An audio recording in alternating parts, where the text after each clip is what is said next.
오늘 함께 읽은 본문은 당시 전 세계 최강국이었던 애굽, 그 이집트의 화려한 왕궁 한가운데에서 펼쳐진 이야기입니다.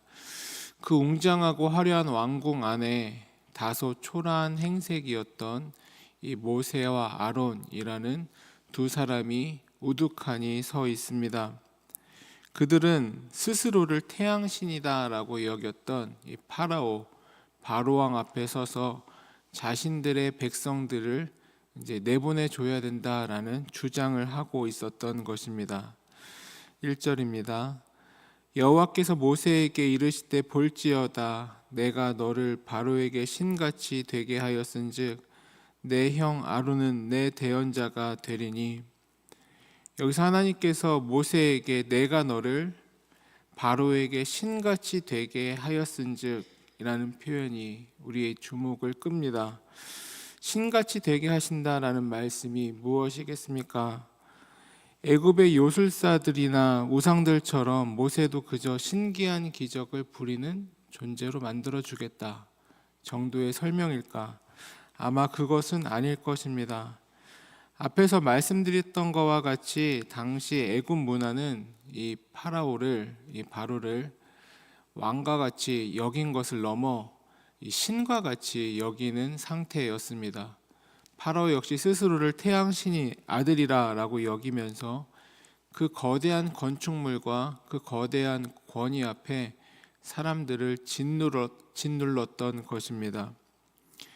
그러나 그러한 파라오 앞에 이 모세가 섰다라는 것은 엄청난 두려움의 상징이었으며, 모세가 어떻게 그들 앞에 설 수 있었을까를 생각하면 이 말씀이 굉장히 중요했다라는 점입니다.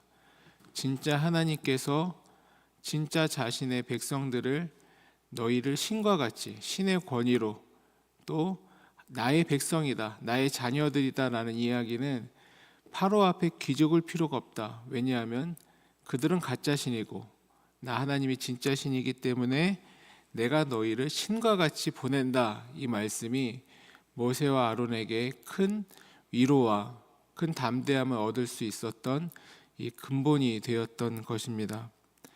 그러한 부분에 있어서 이 모습은 훗날 갈릴리 출신의 초라한 목수의 아들이었던 이 예수 그리스도를 떠올리게 하는 장면입니다. 예수님께서는 세상의 기준으로는 흠모할 만한 것이 아무것도 없으셨으나 빌라도의 법정 앞에서, 그 거대한 로마 권위 앞에서도 흔들림 없이 자신이 내가 하나님의 아들이다, 내가 구원자다 라는 그 의미를 담대하게 전하셨을 수 있었던 것 역시 그분께서 진짜 하나님의 아들이셨으며 그분께서 하신 일이 참된 신으로서, 참된 능력으로서 주님만이 하실 수 있는 일이었기 때문입니다. 우리 역시 세상의 거대한 힘과 문화 앞에 설 때가 있습니다. 아니, 매일과 같이 우리 앞에 나타나는 모든 것들은 세상의 거대한 문화와 세상의 거대한 힘을 보여줍니다. 하지만 그 앞에서 우리가 가지고 있는 믿음의 가치, 구원의 다른 길은 세상의 권세보다 크고 놀라운 것이다 라는 사실을 항상 기억하여야 할 필요가 있는 것입니다. 그리스도의 옷을 입은 우리는 세상과 다른 거룩한 신의 아들로서의 권세를 입고 살아가는 구원의 길이기 때문입니다. 3절 4절입니다.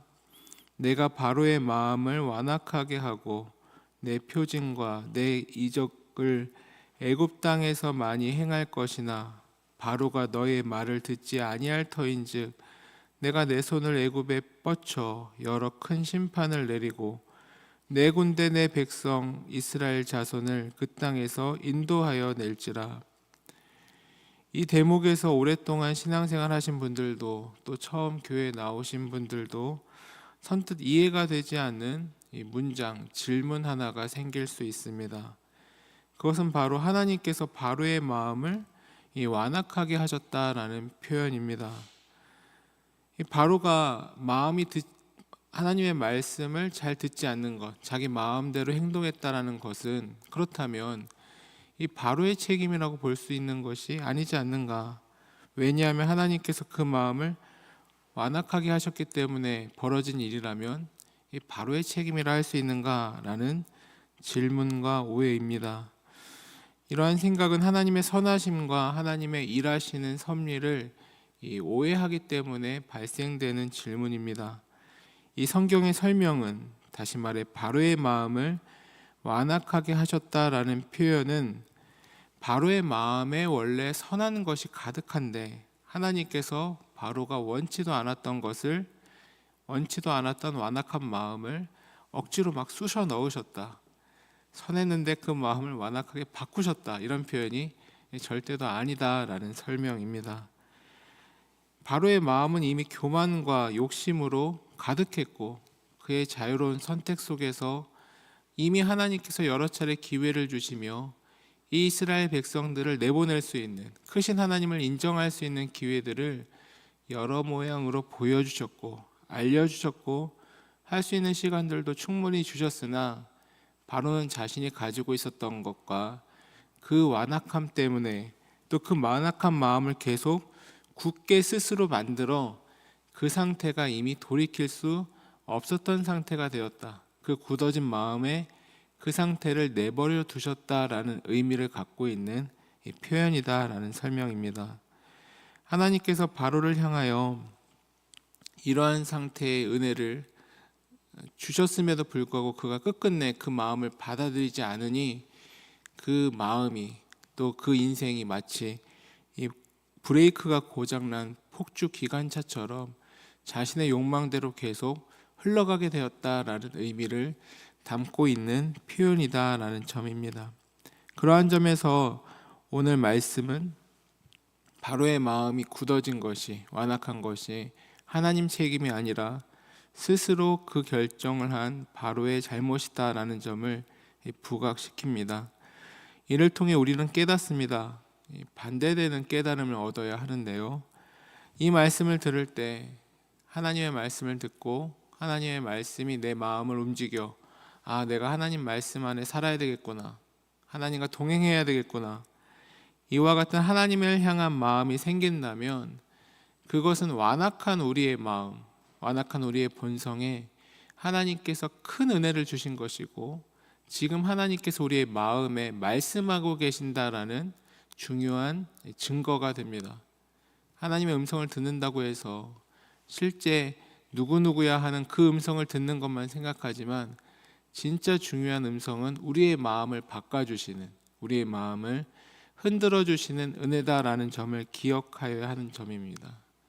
그러한 흔들어주시는 은혜가 있음에도 불구하고 내 마음을 바꾸지 않고 내 삶을 바꾸지 않고 완악함의 길로 나아간다면 우리는 바로와 같은 이 어려움에 처하게 될 것이다라는 점을 기억하여야 합니다.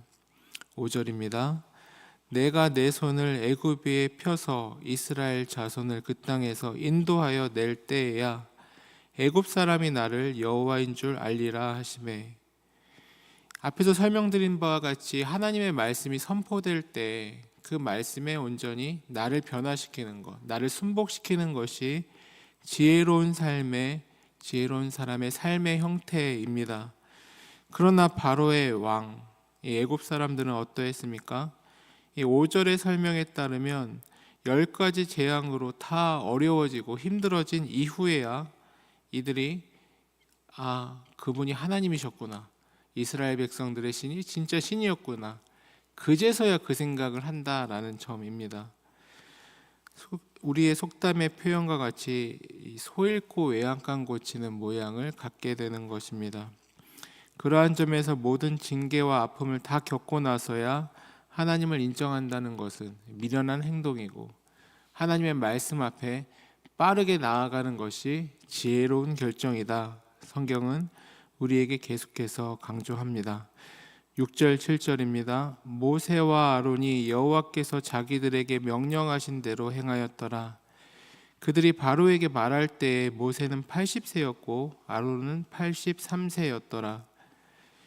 이 구절은 건조하게 있는 그대로의 사실을 쭉 나열하지만 이면에는 강력한 메시지가 담겨 있습니다. 그건 모세의 나이, 즉 80세, 아론의 나이 83세는 구원 역사를 이루어가매, 그 한 민족을 일으키는 구원의 일을 이루어가매 그 어떠한 걸림돌도 되지 않았다라는 점입니다. 이스라엘의 구원은 모세의 젊은 체력이나 뛰어난 언변에서 나온 것이 아니었습니다. 오직 여호와께서 자기들에게 명령하신 그대로 행하였더라. 모세와 아론의 강점은, 그가 구원을 할 수 있었던 이유는 바로 여기에 있는데, 여호와께서 자기들에게 명령하신 대로 행하였더라. 즉 자신의 힘과 자신의 에너지를 의지했었던 것이 아니라 하나님 앞에 하나님께서 행하라 하신 대로 행하였더니 그 일이 되었다라고 설명하고 있는 점입니다. 하나님께서는 과거에나 오늘이나 동일한 방식으로 일하고 계십니다. 우리의 나이, 우리의 체력, 우리의 재력, 학벌, 지위는 중요하지 않습니다. 내가 오늘 하나님께서 명령하신 자리에서 그 일을 하고 있는가, 아니면 내 방식의 일을 하고 있는가가 중요하다라는 점입니다. 8절부터 12절입니다. 여호와께서 모세와 아론에게 말씀하여 이르시되 바로가 너희에게 이르기를 너희는 이적을 보이라 하거든 너는 아론에게 말하기를 너의 지팡이를 들어서 바로 앞에 던지라 하라. 그것이 뱀이 되리라. 모세와 아론이 바로에게 가서 여호와께서 명령하신 대로 행하여 아론이 바로와 그의 신하 앞에 지팡이를 던지니 뱀이 된지라. 바로도 현인들과 마술사들을 부르매 그 애굽 요술사들도 그들의 요술로 그와 같이 행하되 각 사람이 지팡이를 던짐에 뱀이 되었으나 아론의 지팡이가 그들의 지팡이를 삼키니라. 하나님께서 애국 사람들에게 처음 보여주신 기적은 이 지팡이가 뱀으로 변하는 기적이었습니다. 이때까지만 해도 이 기적은 이스라엘 백성들을 구원하는 중요한 사인이었음과 동시에 이집트 사람들에게는 커다란 피해가 되지 않는, 실제적으로 이들에게 고통을 주지 않았던 심판이었다, 기적이었다라는 점을 우리는 기억하여야 합니다. 그러한 점에서 이 지팡이가 뱀이 된 기적은 이 이스라엘 백성들에게나 또 이집트 백성들에게나 중요한 첫 번째 사인이었던 것입니다. 당시 애굽 왕 파로의 왕관에는 이 독사 모양의 형상이 달려 있었습니다. 그것은 자신이 곧 이 가지고 있었던 힘의 강력함, 또 그 위력, 공격력, 그리고 내가 신과 같은 이 수호신의 능력을 가지고 있다라는 점을 함께 표현한 왕관이었던 것입니다. 이 아론의 지팡이가 뱀이 된 것은 그들의 권력자의 상징을 건드렸던 것이고, 그와 동시에 너희들이 상징하는 그 뱀이 하나님의 손안에 있다, 이 지팡이와 같이, 그리고 그것은 실제가 아니라 진짜 능력은 하나님께 있다라는 점을 보여주고 있는 것입니다. 또 실제로 아론의 지팡이가 다른 이집트 요술사들, 그 당시 요술사들은 실질적으로 나라의 중요한 일을 했었던 사람들이기 때문에 그들의 수뇌부다라고 볼 수 있죠. 그들의 뱀들을 다 잡아먹는 모양을 보여주시면서 애굽의 힘을 이기는 하나님의 능력 앞에 너희들이 순복하여야 한다. 진짜 재앙에 닥쳐서 너희들이 고통받기 전에 지금이라도 빨리 돌아서라 라는 의미들을 이 시각적으로 보여주고 계신 장면입니다. 그럼에도 불구하고 이들은 자신의 방식을 고수하고 하나님의 능력을 인정하지 않습니다. 되려 이 아론의 마술과 비슷한 자신들의 능력을 더 강조하면서 우리는 하나님의 방식이 아니라 우리의 방식으로 이 상황들을, 또 이 어려움을 이겨가겠다라고 말하고 있는 것입니다. 우리도 이와 비슷한 부분들을 발견할 수 있습니다. 우리는 종종 하나님께서 주신 사인, 말씀을 무시하고 그냥 내 방식, 세상의 방식으로 그것을 이제 대체하려고 하는 부분들이 있다라는 점입니다. 힘들고 불안한 마음을 하나님 앞에 기도로 푸는 대신 세상의 쾌락이나 물질, 인간의 위로로 적당히 그 어려움을 덮어두려고 한다라는 점입니다. 하지만 세상의 방식은 하나님의 방식과 비슷해 보일 수 있으나 근본적으로 다르고, 세상의 방식으로 그 어려움을 적당히 덮으려고 했을 때 그 어려움이 덮어지는 것이 아니라 끝끝내 그 뒤에 진짜 재앙으로 찾아오는 것처럼 끝끝내 진짜 어려움으로 그 문제가 완전히 해결될 수 없다라는 점을 성경은 보여주고 있습니다. 이제 정리하겠습니다. 우리는 어떠한 마음으로 어떠한 방식의 삶을 선택하여야 하겠습니까? 하나님의 길로 하나님께 순복하는 삶을 살겠습니까? 아니면 우리의 생각과 우리의 방식을 완악한 마음으로 고수하여 끝끝내 그 어려움의 길을 선택하시겠습니까? 오늘 말씀은 하루빨리 하나님께로 돌아와라, 그리고 하나님의 지혜 안에서 인생의 문제들을 해결해 가라 우리에게 말씀하고 계십니다.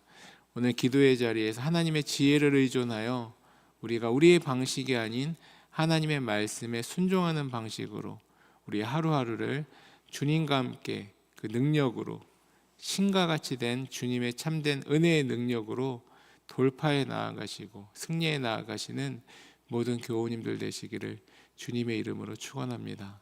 함께 기도하시겠습니다.